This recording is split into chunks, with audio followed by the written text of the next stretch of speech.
इसलिए कि पहले तो ये सिर्फ ख्यालों में रहता था यूनिफॉर्म सिविल कोड, लेकिन अब उत्तराखंड ने इसको अपनी असेंबली में पास करके धरातल पर ला के खड़ा कर दिया है। तो सामने आ गया है, यूनिफॉर्म सिविल कोड बनाया जा सकता है। मगर जो कंट्रडिक्शन है यूनिफॉर्म सिविल कोड का, वो उत्तराखंड में ही सामने आ गया। उत्तराखंड में सामने ये आ गया कि एक जो ट्राइबल्स हैं, जनजाति समूह, उनको इससे अलग रखा गया। बाकी सब पर सिविल कोड नाफिज होगा, लेकिन उन पर नहीं होगा। यही इस बात को बताता है कि यूनिफॉर्म सिविल कोड व्यवहारिक नहीं, अमली तौर पर ये मुमकिन नहीं है। एक ऐसी कौम को अलग किया उन्होंने जो उनको वोट देते हैं, बीजेपी वालों को, और उनको अपने साथ मिला के रखना चाहते हैं। लिहाजा उनको नाराज़ नहीं करना चाहते कि हम यूनिफॉर्म सिविल कोड आपस ज़बरदस्ती नहीं थोप रहे हैं। लेकिन इतना तो साबित हो गया कि एक मुल्क एक विधान कंट्रडिक्शन है, नहीं हो सकता। उत्तराखंड में जो तजर्बा किया गया है, वो तजर्बा ये बता रहा है कि एक मुल्क में दो विधान चलेंगे, एक ट्राइबल सिस्टम के लिए चलेगा और एक आम लोगों के लिए चलेगा। इसी से यूनिफॉर्म सिविल कोड की हवा निकल जाती है। जो मोदी जी ने कहा था कि एक देश में एक विधान होना चाहिए, ये जब ही हो सकता था जब ट्राइबल को भी इसमें शामिल किया जाता और ये कहा जाता कि कानून ऐसा बनाया जाएगा जो सब पर लगेगा। लेकिन ट्राइबल को इससे अलग करने का मतलब ये है कि उनकी परंपरा है, उनके कस्टम हैं, उनके तरीक़े हैं, उनके अपने कानून हैं, जिस कानून के तहत वो ज़िंदगी गुजार रहे हैं। अगर उनके ऊपर सिविल कोड नाफिज कर दिया जाएगा तो उनकी परंपरा, उनके कानून और उनका कल्चर सब खत्म हो जाएगा। इसलिए उनको बचा के रखना है। जब उनको बचा के रखना है तो ये सवाल पैदा होता है कि देश में विविधता है, एक ही मज़हब के मानने वाले नहीं हैं, एक ही कौम के मानने वाले नहीं हैं, एक ही कल्चर के मानने वाले नहीं हैं। नॉर्थ में, साउथ में, बंगाल में, पंजाब में बहुत सा फ़र्क है। बहुत सा इस फ़र्क को बचाए रखना हिंदुस्तान की हिंदुस्तानियत थी। जो ये कहा जा सकता था कि हम अनेक में एकता की बात करते हैं, वो यहाँ ख़त्म हो रही है बात। अनेकता में एकता नहीं है। मोदी जी एकता लाना चाहते हैं अनेकता को तोड़ के, जो भारत की परंपरा के खिलाफ है। बल्कि मैं तो ये भी कहूँगा कि एक यूनिफॉर्म सिविल कोड, एक देश में एक विधान लाना, ये तो वेस्टर्न तरीक़ा है, जो वेस्टर्न वर्ल्ड में रहा है। पश्चिमी सभ्यता में ऐसा रहा है, उनका कल्चर एक जैसा था, तो सबको उन्होंने मिला लिया था। लेकिन सनातन परंपरा तो ये नहीं रही। जिस देश में 36 करोड़ देवी देवता हैं और हर कुल का एक देवता है, हर कुल की एक देवी है, जिसके बारे में ये कहा जा सकता है कि क्षेत्रियों में हमारे अलग अलग क्षेत्रों के देवता हैं, जो बड़े भी देवता हैं, राम हैं, कृष्ण हैं और शिव हैं। ये सब बड़े बड़े लोग देवता हैं, इनके नाम पर मत हैं, इनके नाम पर संप्रदाय हैं, इनकी अलग अलग परंपराएं हैं। इन सब परंपराओं को एक साथ देखने के लिए अनेकता थी, जिसके लिए कहा जा सकता था कि हिंदुस्तान एक गुलदस्ता है, इस गुलदस्ते में बहुत से फूल हैं, हर फूल अलग अलग रंग का है, तो खुशबूत लगता है, खूबसूरत लगता है गुलदस्ता। और अगर एक ही जैसे फूल हो तो गुलदस्ता क्या रहेगा, वो तो कुछ बात ही नहीं रखता। एकता वाली बात जो की है हमारे मोदी जी ने, वो भारतीय परंपरा के खिलाफ भी है। एक देश एक विधान सनातन परंपरा के खिलाफ भी है, भारत की परंपरा के खिलाफ भी है और व्यवहारिक भी नहीं। जहाँ तक सवाल इसका था कि ट्राइबल को अलग किया गया था, उसकी वजह थी कि ट्राइबल को यूनिफॉर्म सिविल कोड में रखा जाए तो उनकी परंपरा नष्ट हो जाएगी। ये बात और दूसरी कौमों के साथ भी है। सिखों की भी परंपराएं हैं, जैनियों की अलग परंपराएं हैं, ईसाइयों की अलग परंपराएं हैं, पारसियों की अलग परंपराएं हैं, और सबसे बड़ी बात, मुसलमान जो इस देश की सबसे बड़ी दूसरी सबसे बड़ी आबादी है, उनकी तो अलग परंपरा है। ये परंपरा तोड़ने के एक कानून बनाने का मतलब जो होता है, वो इस देश के संविधान और विधान और इसकी इसकी आत्मा के खिलाफ है। नहीं, भारतीयता के विरुद्ध है ये यूनिफॉर्म सिविल कोड लाना। लेकिन मोदी जी ने एक जिद पकड़ रखी है और वो जिद ये है कि एक देश में एक विधान हमें लाना है। पर उनको लगा होगा कि उत्तराखंड वालों ने उनकी थ्योरी को फेल कर दिया और ये कहा कि एक देश में दो विधान चलेंगे, एक विधान सबके लिए होगा और एक विधान होगा जो ट्राइबल के सिस्टम के लिए होगा।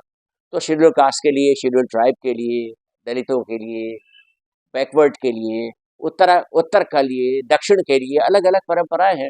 दक्षिण का कानून अलग होगा, यहाँ का कानून अलग होगा। ये सब करना पड़ेगा हमें। लेकिन जो चीज़ वो लेके आ रहे हैं, इसमें मुसलमानों को घबराने की कोई बात नहीं। इस सिविल कोड में 99% चीज़ें वो आएंगी जो मुसलमानों ने पहले से अपना रखी। इसलिए कहा जा सकता है कि ये निशाना तो उन्होंने मुसलमानों को बनाया है कि मुसलमानों की पहचान को ख़त्म कर दिया जाए, उनकी शरीयत को मिटा दिया जाए।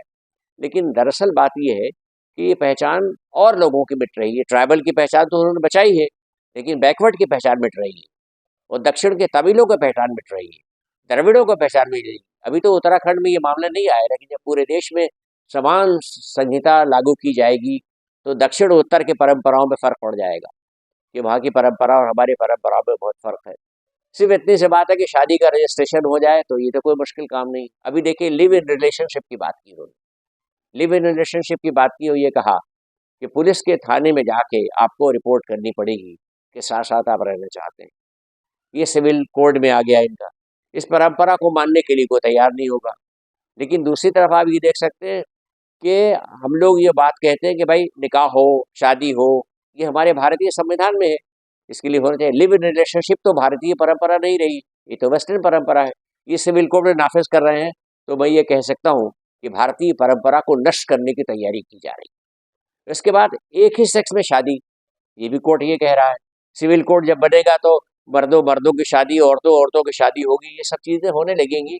तो ये पारंपरिक परंपरा को नष्ट करने की बात है। असली बात ये है कि भारत की जो परंपरा है, जो इसकी संस्कृति है, वो जब ही हो सकती है जब इस विधान के साथ साथ के देश में विधान, क्रिमिनल तो सबके लिए एक जैसा होगा, लेकिन सिविल कोड अलग अलग चलते रहेंगे। हिंदू कोड बिल अलग होना चाहिए, मुस्लिम पर्सनल लॉ अलग होना चाहिए। और ये मान्यता ब्रिटिश सरकार ने गुलामी के ज़माने में जब दे रखी थी, तो आज़ादी के ज़माने में मुसलमान ये महसूस करते हैं कि जब अंग्रेज़ों के ज़माने में, हमें गुलामी के ज़माने में इतनी आज़ादी थी कि हम अपनी परंपरा, अपने शरीयत के अनुसार अपना समाज का काम चलाते थे, तो आज़ादी के बाद ऐसी क्या समस्या उत्पन्न हो गई कि एक देश में एक ही विधान लाना है और सबको एक ही जैसा कर देना है। अनेकता में एकता वाली बात क्यों ख़त्म की जा रही है? मैं समझता हूँ कि जो लॉ कमीशन बना था पहला, उसने ये कहा भी था कि देश में सिविल कोड की लाने की कोई ज़रूरत नहीं है। अलग अलग कानून हमारे सिंधी बहुत अच्छे कानून हैं, और इन कानूनों का सही अगर पालन किया जाए तो सबकी परेशानी दूर हो सकती है। शरीयत की प्रॉब्लम ये नहीं है कि शरीयत के कानून गलत है, शरीयत के कानून की प्रॉब्लम ये है कि उसका सही पालन नहीं किया जा रहा है। औरतों को उनके हक नहीं दिए जा रहे हैं। मुस्लिम समाज में शरीयत में हक दिए गए, वो नहीं दिए जा रहे हैं। अगर दिए जाते तो ये समस्या उत्पन्न नहीं हो सकती थी। सिविल कोड के लाने का कोई औचित्य नहीं है इस समय।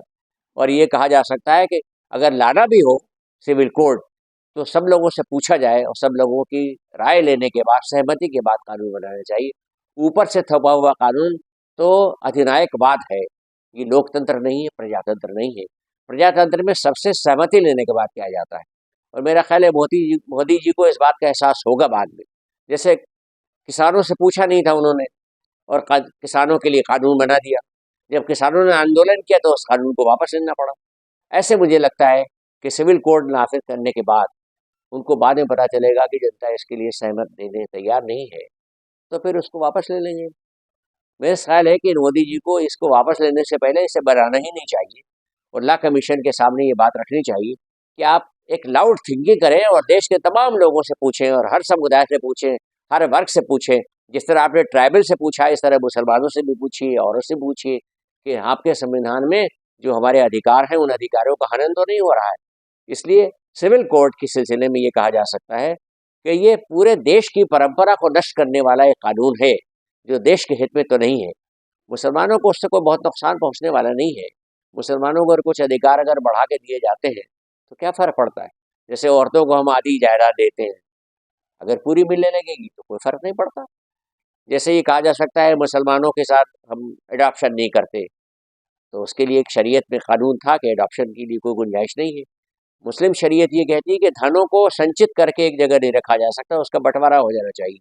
अगर किसी की औलाद नहीं है तो उसके खानदान के दूसरे लोगों को दौलत पहुंच जाएगी। लेकिन भारत की परंपरा रही है कि बेटा ज़रूर होना चाहिए, अगर बेटा नहीं होगा तो उत्तराधिकारी कौन होगा। तो अगर बायोलॉजिकली बेटा नहीं है तो अडॉप्ट कर लिया जाए।